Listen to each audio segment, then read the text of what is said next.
Plumbing your car may seem like a daunting task. Today we're going to be making it easy. We're going to show you all the tools, all the products that you need to plumb literally any car, not just the RX-7 behind me. And we even have a new one to show you too, so stay tuned.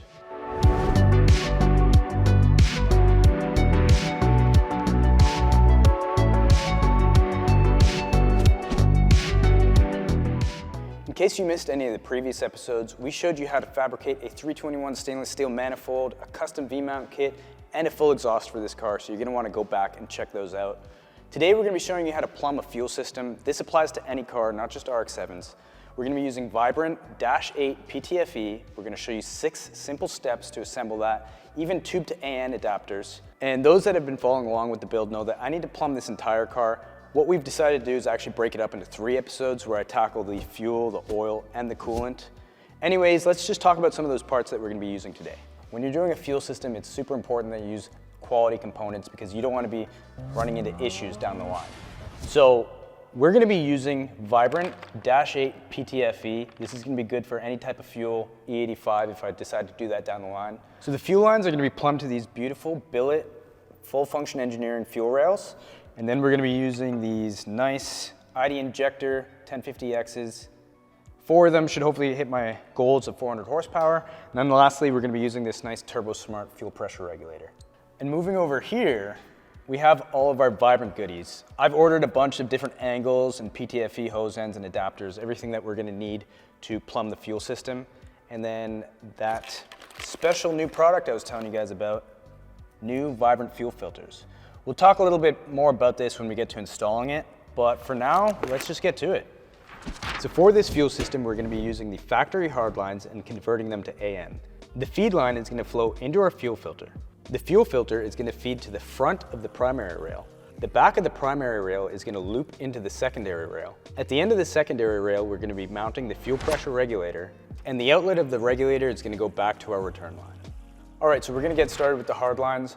One of the cool products that we sell at Vibrant Performance is these tube to AN adapters. So these come in a variety of different sizes and configurations depending on your tube size. We have male, female, 45 degree, 90, and obviously straight.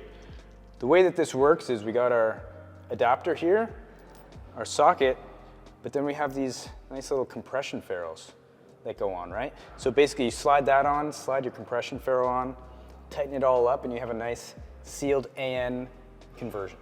So as you can see, this Hardline has this little barb at the end of it.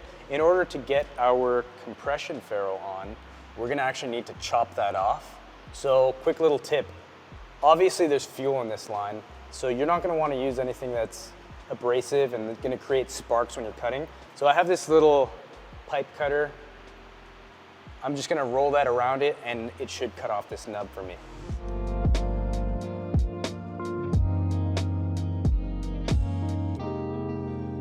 All right, so we just cut it. I decided to actually cut it back a little further just to give myself a bit more room. One thing you're gonna wanna be sure of is when you're trying to fit these little ferrules on, you're gonna need to make sure that the edge of this tube is nice and clean. No burrs, no like flaking coatings or paint or anything like that. So I highly recommend just take a little bit of sandpaper, scuff the surface, make sure everything's nice and clean.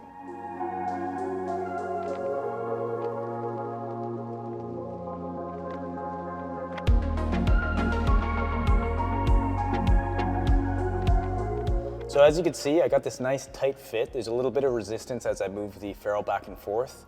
Obviously, if it was too loose and I had gaps, then we risk the chance of a leak occurring, right?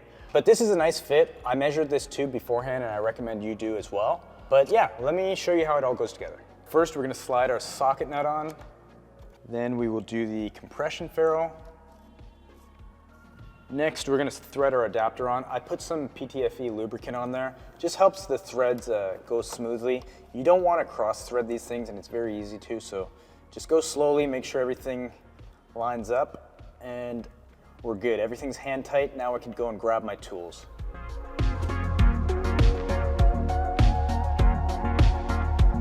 All right, so we're done there. It's tightened up. We have a nice conversion of that Hardline to the AN. One little pro tip for you guys is I recommend lining up your flats on the assembly nut and the socket nut. It gives it a nice professional looking appearance in the end. So let's go head up to the top fitting now. All right, so we're back up top, and to access that return line, you can see it's a little cluttered, so I'm gonna remove some stuff. Probably this charge tube. Check out how easy it is with these HDs. Just one.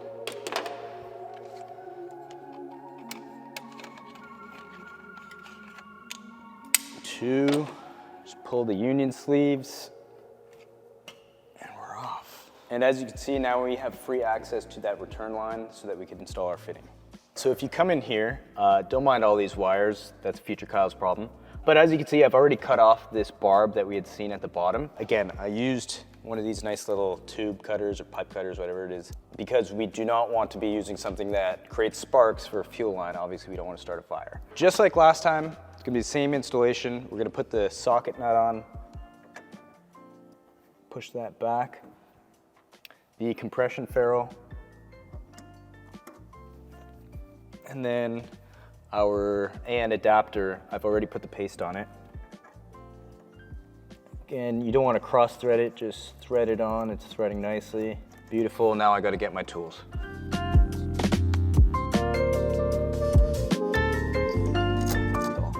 So this is the HD power filter. As you can see, it's a big boy. It comes with -12 ORB ports on the inlet and the outlet. At Vibrant, we sell a bunch of adapter fittings, so you could go from -12 to even -6.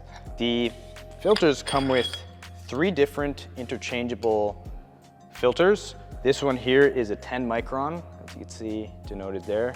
It also comes in a 40 micron and 100 micron. You can also buy this nice little bracket. Typically people might run 2, but what I did for my install is I built this aluminum bracket and I just mounted it there with some riv nuts. So let's get this in the car. Okay, let me just push all these future problems out of the way. And slot her in there. Boom. All right, so we have our filter installed, and I've already gone ahead and installed the -6 AN male adapter. So now you can see that I have 2 males from the hardline to the filter, and I'm gonna wanna create a line here. What I'm gonna start by doing is just connecting the hose ends to the adapters so that I could get an idea of how big the line is gonna be. 1, 2. I've removed the olives and the socket nut just so that I could get a better idea of where the hose is gonna flush up to. But now I could kind of take a measurement and see how much hose I need to cut. What I've done is I've put the -6 hose end into the hose. It's not fully installed yet or anything like that. I'll show you guys how to do that. I just want to get an idea of how long this line needs to be. It looks like it's going to be a short one, but so what I'll do is thread this guy on. All right, so this is fully tightened on now. And as you can see, I've installed the other hose end here. I've taken the olive and socket nut off already, just so that I could line things up and kind of get an idea of where this is going to go. So it's going to be somewhere around here. So I'm going to just take this off here. And I'm gonna put some clear cut tape right around here. What's nice about this tape is that it's self-adhesive, so it's not gonna stick to the nylon and create any fraying or anything like that, but it will give me a nice area that I can mark and cut.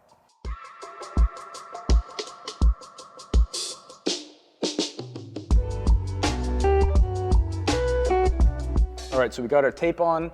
I'm just gonna put this back on here, okay. I can see on my side at least, I don't know, you probably can't see, but where I'm gonna mark it, kind of flush right up to this face here. And if I take this off, you can see I got this nice line here. That's what's nice about the tape. I got something nice I could mark on, and now I could cut right there.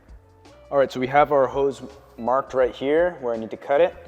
I need to cut to the left of this, and I'm gonna use our handy Vibrant hose shears. These are awesome for cutting through things like PTFE, which could be a little tough at times. Another option that you do have is to use a angle grinder with like a zip disc on it. You're just gonna wanna make sure that you clean out any sort of debris that gets in the hose, and you're gonna wanna deburr that edge. But this is an awesome option. As you can see, it's gonna be very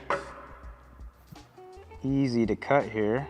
Before I make the cut, just wanna make sure that this is completely square. You don't wanna cut anything on an angle, right? So right there, that looks square to me. Boom. All right, so one thing about the hose shears is sometimes you'll see that it'll flatten out the hose like this.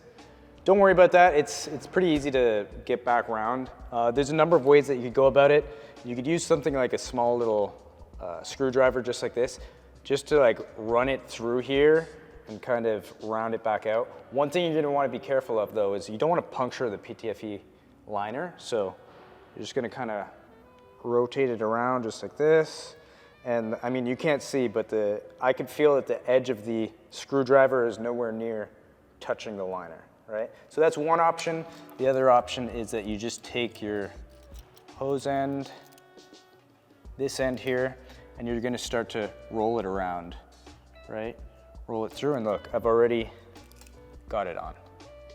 Okay, so the next step in the process is gonna be to install the socket nut. Putting this on might be a little tough. You just gotta twist it over and it's on, right?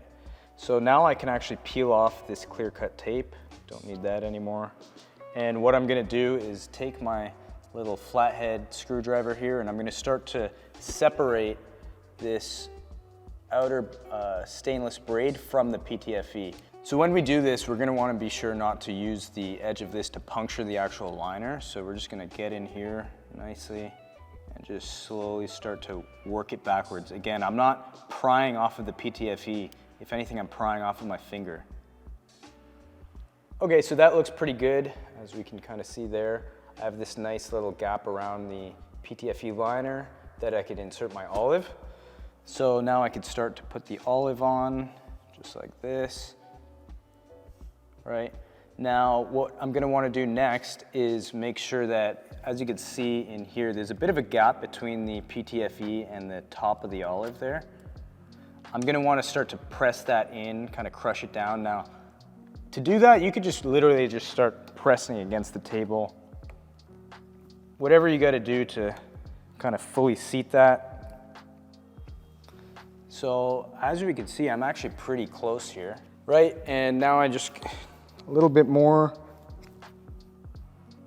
and we're good. It's fully seated, and now we're gonna hop over to the vise to install the hose end. So when you're doing hose end installation, especially with aluminum fittings, it's very important that you use aluminum tools. So at Vibrant, we sell these billet aluminum vise jaws. So as you can see, there's a magnet at the back here, so it sticks to your vise very nicely.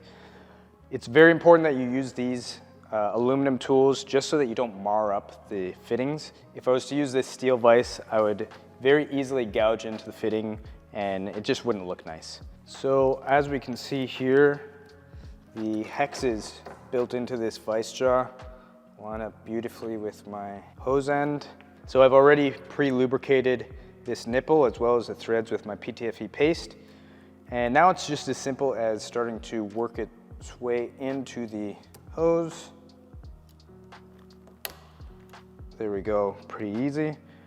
It might be tough to do it by hand. At this point, I'm gonna start using my Allen wrench and support the hose from the very bottom and just simply start threading it. You're gonna wanna make sure that the hose doesn't turn while you do this, and you're gonna wanna make sure that your fitting does not cross thread, right? So it's very important to kind of feel it out, make sure that the fitting is not binding. Actually, at this point, what I might do is actually move over to the side here.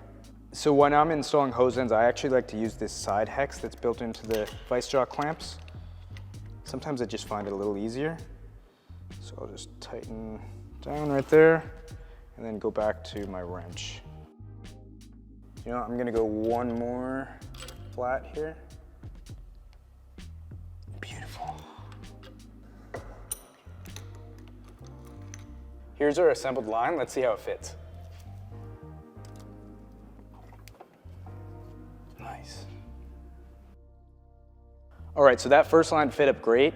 And now what we're gonna do is start to mock up all the rest of the lines. So what I've done is I've installed the fuel rails, fuel injectors, fuel pressure regulator, everything's nice and snugged up.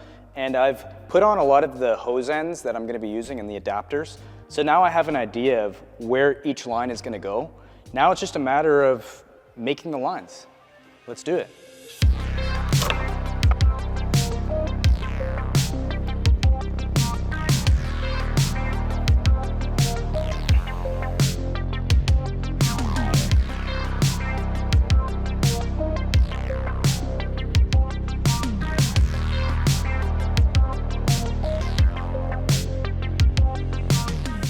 line number 2 is done, and I just wanted to give you guys a quick look at it before we threw it back into the car.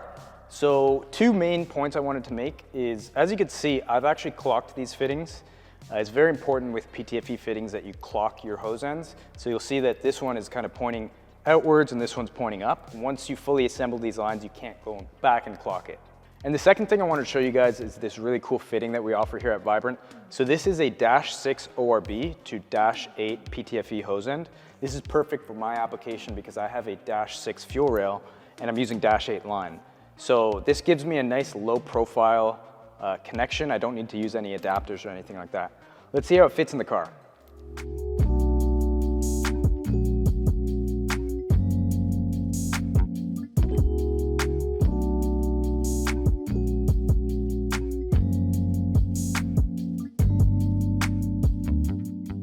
This line fit up really good. Again, there's 2 main things that I want to share with you guys. First being, you could tell that this line is not in any tension. I gave it a lot of slack and it fits really nice. So nothing's pulling and everything fits up really good. Second, as you can see with the bends that I chose in the fittings, I don't have to do a lot of bending in my line. This is great because I'm not gonna risk kinking the line or anything like that. It's always good to do all your bends through fittings rather than through the hose itself. So let's move on to the next line and see how it goes.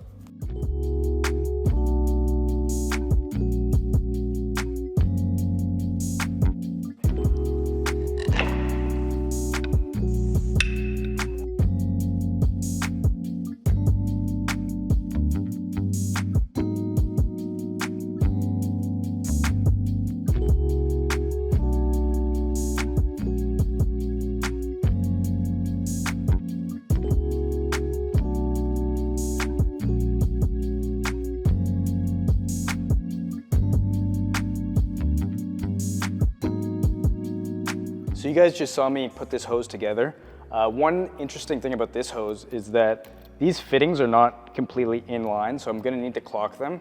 One thing I did, and I don't know if you could see it on camera that well, is that I used a little bit of the clear cut tape and I marked the direction that the fitting actually points out. So when I assemble it, I know where to line things up to.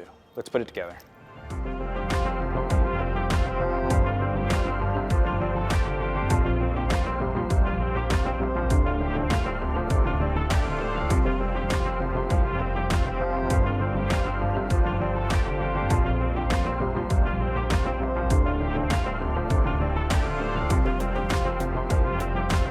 All right guys, that's a wrap on the fuel system. Like I said, it wasn't that bad, right? If you guys have any questions about the whole process or anything that you saw in the video, be sure to hit us up in the comments and I'll be sure to get back to you. And if you want to see more of this build or any of our other videos, be sure to subscribe, give us a like, and we'll see you in the next one. Peace.